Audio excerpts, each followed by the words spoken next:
समृद्धी महामार्गावर रस्ता रोको आंदोलन करणाऱ्या मराठा आंदोलकांवर तालुका पोलीस ठाण्यात गुन्हा दाखल। विविध कलमान्वये 19 मराठा आंदोलकांवर गुन्हे दाखल।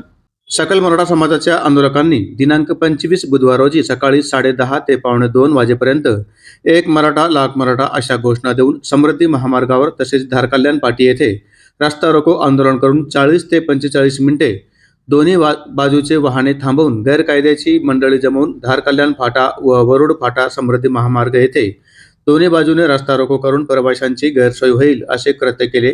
तसेच माननीय जिल्हाधिकारी यांच्या आदेशाचे उल्लंघन केल्याप्रकरणी दिनांक 25 बुधवार रोजी सायंकाळी 6:19 सुमारास तब्बल 19 आंदोलकांवर कलम 126(2), 189(2), 191(2), 190 भारतीय न्याय संहिता सह कलम 135 प्रमाणे तालुका जालना पोलीस ठाण्यात गुन्हा दाखल करण्यात आला असल्याची माहिती दिनांक 26 गुरुवार रोजी दुपारी 1 वाजेच्या सुमारास पोलीस सूत्राच्या वतीने मिळाली आहे।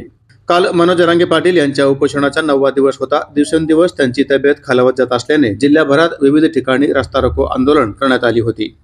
त्याचाच एक भाग म्हणून समृद्धी महामार्गावरही कडवंची नावा सर्कलमधील मराठा आंदोलकांनी समृद्धी महामार्गावर रस्ता रोको आंदोलन केले होते व टायर जाळून सरकारप्रती आपला रोष व्यक्त केला होता।